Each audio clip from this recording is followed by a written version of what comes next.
श्रीकृष्णाई गुरुकुल वारकरी संस्थेच्या मुलींनी वेधले कीर्तनातून देडगावकरांचे लक्ष. नमस्कार, मी करिश्मा आणि आपण पाहत आहात आम्ही नेवास्कर न्यूज लाईव्ह चॅनल. नेवासा तालुक्यातील बालाजी देडगाव येथे श्री कृष्णाई गुरुकुल वारकरी संस्था कात्रज राहुरीच्या संस्थापक अध्यक्ष ह.भ.प. तेजस्विनीताई नवले यांनी कैलासवासी यमाजी वाघमोडे यांच्या प्रथम पुण्यस्मरणानिमित्त आणि कीर्तन रूपी सेवा दिली. या वारकरी संस्थेमध्ये सर्व मुली असून मुलींना आध्यात्मिक क्षेत्राचे उत्कृष्ट शिक्षण दिले जाते. त्यामुळे देडगावातील एका कार्यक्रमात मुलींनी विविध प्रकारची आध्यात्मिक पावली व सुंदर असं गायन, विविध धार्मिक भजन प्रमाण सादर करून देडगावकरांचे लक्ष वेधले. ह.भ.प. नवले महाराज सबंध महाराष्ट्रभर कीर्तन करीत असून त्यांच्या या कीर्तनाच्या वेगळ्या शब्दफेकीतून व मधुर आवाजातून भाविक मंत्रमुग्ध होत असतात. तर कीर्तन चालू असलेल्या परिसरामध्ये एक चैतन्यपूर्ण वातावरण निर्माण करीत असतात. नेहमी आध्यात्मिक क्षेत्रातून माणसाने माणसासारखं राहावं. नीती अनीती, पाप पुण्य, आई वडिलांची सेवा, समाजात चाललेला एकमेकांविषयीचा द्वेष, घरातील मुलांवर संस्कार, समाजामध्ये सरळ मार्गाने जगण्याचा मार्ग, साधू संतांच्या अध्ययनाचा मार्ग व आजकालच्या मुलींनी मासाहेब जिजाऊ सारखे भक्कम बनावे अशा अनेक विषयावर महाराष्ट्रभर कीर्तन करीत असतात. त्यामुळे त्यांचे महाराष्ट्रातून कौतुक व अभिनंदन होत आहे. ही संस्था राहुरी तालुक्यातील कात्रज येथील असून या संस्थेस भेट देण्यासाठी महाराष्ट्रातून भाविक येत असतात. संपूर्ण लाईव्ह आढावा घेतला आहे आमचे प्रतिनिधी युनुस पठाण यांनी. तर ह.भ.प. तेजस्विनीताई महाराज काय म्हणाल्यात ते पाहूयात सविस्तर. आपण आज बालाजी देडगाव येथे कीर्तन रूपी सेवा दिल्या प्रथम वर्षाश्राद्ध निमित्तानं आपण आपल्या राहुरी तालुक्यातील कात्रज येथील कृष्णाई वारकरी शिक्षण संस्था आपण या ठिकाणी चालवतात. आपण संतश्रेष्ठ ज्ञानोबा जगद्गुरू तुकोबाराय यांच्या वारसानं हा आपण संस्था चालवतात. आणि या तुमच्या संस्थेचं काय वैशिष्ट्य आहे आणि काय किती विद्यार्थी आहे आणि काय तुम्ही सांगाल या संस्थेबद्दल? रामकृष्ण हरी. माझं नाव तेजस्विनीताई महाराज नवले.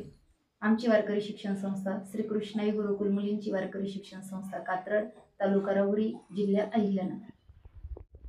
सर्वात महत्त्वाचं, आपल्या ज्या वारकरी शिक्षण संस्था आहेत तर या सर्व वारकरी शिक्षण संस्था, त्यामध्ये आमची श्री कृष्णाई गुरुकुल मुलींची वारकरी शिक्षण संस्था कात्रज, तर या वारकरी शिक्षण संस्थेमध्ये फक्त मुलीच आहेत. तर आत्ता 50 मुली आमच्या संस्थेत आहेत. तर या संस्थेमध्ये आमच्या मुलींना पूर्ण वारकरी शिक्षण, धर्माचं शिक्षण आणि शालेय शिक्षण तिन्ही गोष्टींची आम्ही शिकवणी देत असतो. तर मुलींना वारकरी शिक्षणामध्ये आम्हाला तरबेज करायचं आहे. सर्वात महत्त्वाचं, आपलं जे भारतभूमी आहे, आपला जो देश आहे, या देशावरती अनेक मोठाले संकट येऊ राहिलेत आणि या संकटांना कुठंतरी जर थांबवायचं असेल तर त्याच्यासाठी देशाचं रक्षण व्हावं. आणि देशाचं रक्षण होण्याकरता आपल्याला सर्वांना खंबीर उभं राहायचं आहे. आणि या खंबीर गोष्टीसाठी आपल्याला सर्वात महत्त्वाची अध्यात्माची जोड हवी आहे. आणि अध्यात्माची जोड आपण जर घेतली तर निश्चित आपण देशासाठी चांगलं कार्य करू. मग आपण मुलींना कीर्तन, भजन, प्रवचन या सर्व गोष्टी आपण त्या ठिकाणी शिकवतो. आणि त्याबरोबर मुलींना धर्माशी कसं निगडीत असावं, धर्मासाठी काय करावं, या सर्व गोष्टींचं शिक्षण आपण या वारकरी शिक्षण संस्थेमध्ये देत आहोत. अजूनही मुलीविषयी समाजाच्या मनामध्ये न्यूनगंड आहे किंवा निगेटिव्ह विचार आहेत, त्याबद्दल आपण काय सांगाल? आता सर्वात महत्त्वाचं, स्त्री ही फार मोठी आहे. जशी झाशीची राणी लक्ष्मीबाई, माजी जाऊसाहेब यांनी समाजासाठी भरपूर काही केलं. सावित्रीबाई फुले असेल, संत जनाबाई असेल, संत मीराबाई असेल, संत सखूबाई असेल. आता जर स्त्रियाच एवढ्या महान पदावरती जात असेल तर मुलींसाठी आता समाजाने मागं बघू नये. मुलींवरती योग्य संस्कार घडावेत. कारण समाजामध्ये बऱ्याच ठिकाणी बघितलं तर मुलींकडे व्यवस्थित लक्ष दिलं जात नाहीये. मुली वेगवेगळं वातावरणामध्ये जीवन जगतायत. आता काही ठिकाणी मुली नको ते विचार डोक्यामध्ये आणून नको ते कर्म करतायत.